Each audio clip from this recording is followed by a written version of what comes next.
bismillaahi raxmaani raxiim salaamullaahi calaykum waraxmatullaahi tacaala wabarakaatuh kulanti habboon saaxiibada inugu xidhanow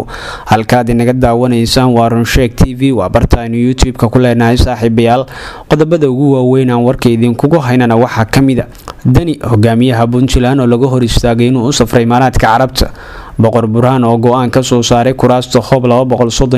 iyo hoob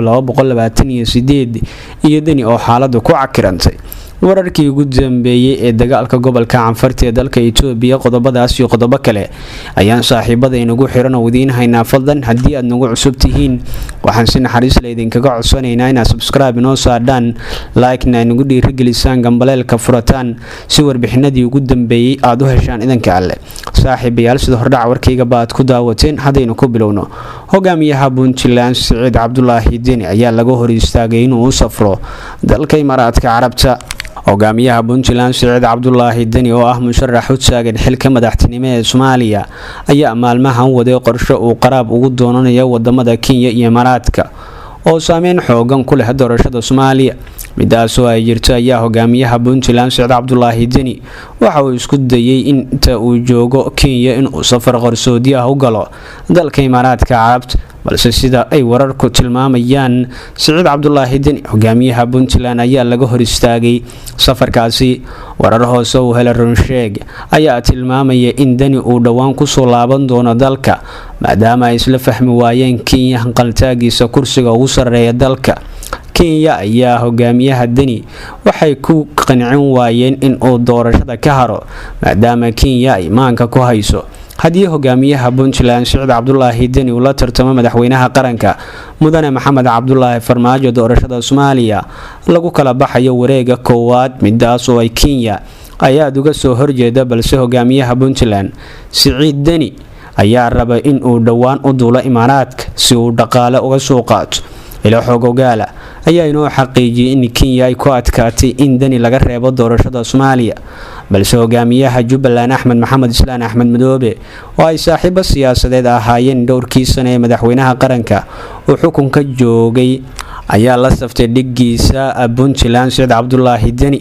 hogaamiyaha Jubbaland ayaa gudaya abaalan la aqoon waxa uu yahay ila xog ogaal ah inuu xaqiijiyay in isfaham darrada soo kala dhex gashay Siciid Deni iyo Kenya ay keentay in hogaamiyaha Puntland Siciid Cabdulaahi Deni laga hor istaago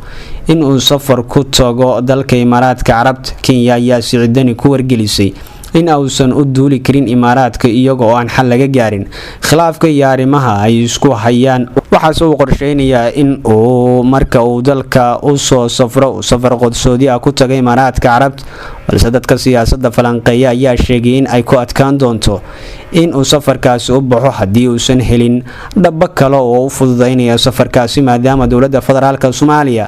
ay mas'uul ka tahay dalka qodobada kale aan saaxiibayaal idiin haynana waxaa ka mid ah boqor burhaan ayaa go'aan ka soo saaray kuraasta tirsigu isu yahay hoob 234 iyo hoob 228 sidoo kale xaaladu waxa ay ku cakirantay hogaamiyaha Puntland Siciid Cabdulaahi Deni boqor burhaan boqor muuse oo ka mid ah waxgaradka Puntland gaar ahaan dhaqanka ayaa go'aan ka soo saaray doorashada kuraasta hoob 234 iyo hoob 228 ee golaha shacabka isagoo oo qoondeeyay sida ay beeluhu ugu tartamayaan kuraastaasi war-saxaafadeed uu soo saaray boqorka kadib shir ay beesha Cismaan Maxamuud oo leh kursigaasi ay ku yeesheen magaalada Boosaaso ee xarunta ganacsiga Puntland waxaana halkaasi kursiga loo qoondeeyay in ay u tartamaan Bah Yaquub iyo Bah Dubays halka midka kale oo haween ah loo qoondeeyay ama la siiyayba bahgareen qoraalka boqor burhaan uu soo saaray ayaa u qornaa sida tan ujeedo qoondeynta kuraasta xildhibaanada golaha shacabka ee beesha Cismaan Maxamuud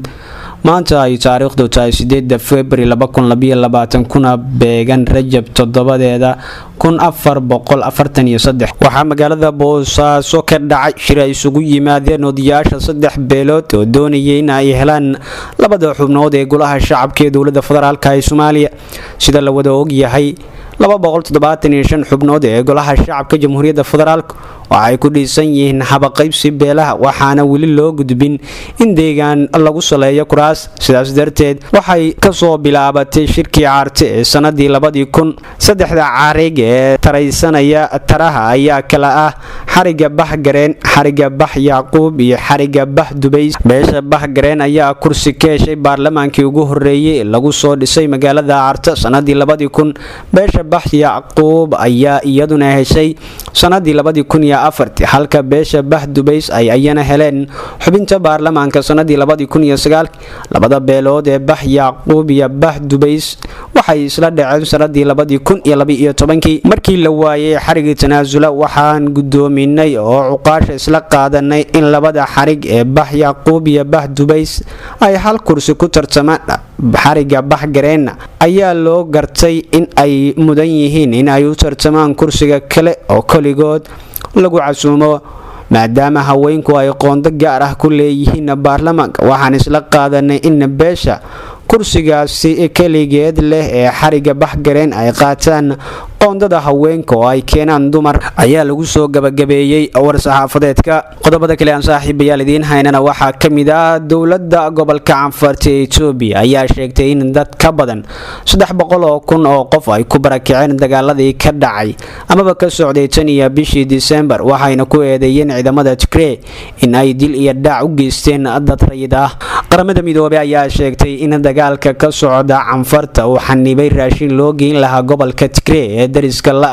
halkaas oo dhowr boqol oo kun oo qof ay ku sugan yihiin xaalad macluul ah. dadku waxay u cararayaan cabsi buuxda oo dhan walba ayuu yiri mid ka mid ah shaqaalaha gargaarka ee Canfarta oo codsaday in aan magaciisa la sheegin. barnaamijka cuntada adduunka ee qaramada midoobay ayaa bishii hore sheegtay in 9 milyan oo qof ay u baahan yihiin gargaar cunto guud ahaan gobolada Tigray, Canfarta iyo Amxaarada iyaga oo kooxaha gargaarka ay la halgamayaan sidii ay u gaari lahaayeen deegaanada go'doonsan. dagaalada ayaa ka qarxay gobolka Tigray bishii November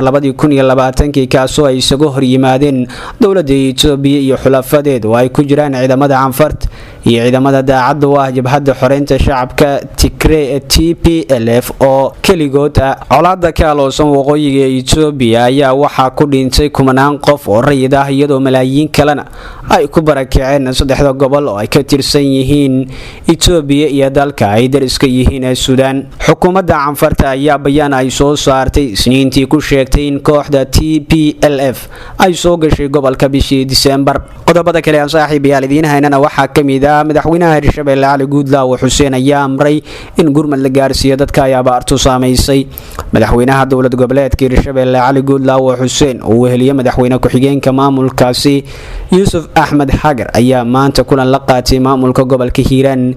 iyo gudoomiyaasha degmooyinka gobolka. madaxweynaha ayaa kulanka warbixin uga dhageystay mas'uuliyiinta maamulka gobolka iyo kan degmooyinka iyaga oo ka warbixiyay xaaladaha nololeed ee ka jira deegaanada iyo degmooyinka gobolka Hiiraan. gudoomiyaha maamulka gobolka Hiiraan Cali Jeeti Cismaan ayaa madaxweynaha uga warbixiyay abaaraha baasan ee ka jira gobolka si gurmad degdeg ah loogu sameeyo deegaanada ugu daran ee abaaruhu ay ka jiraan. madaxweynaha ayaa ballan qaaday in gurmad biyo dhaamin iyo gargaar la gaarsiin doono deegaanada iyo degmooyinka ay abaaruhu ka jiraan. madaxweynaha ayaa ugu dambeyn faray maamulka gobolka in degdeg ay uga shaqeeyaan amniga iyo xasilinta magaalada Beledweyne si looga hortago kuwa geysanaya falalka amni darro. waa hagaag saaxiibayaal intaas ayaan kusoo gabagabaynaynaa warkii aad ka daawanaysaan Runsheeg TV. fadlan haddii aad nagu cusubtiin waxaan naxariis leh idinkaga codsanaynaa subscribe inoo saadhaan laakiin aan ugu dhiirigelisaan gambaleelka furataan si warbixinadii ugu dambeeyay aad u heshaan idanka alle.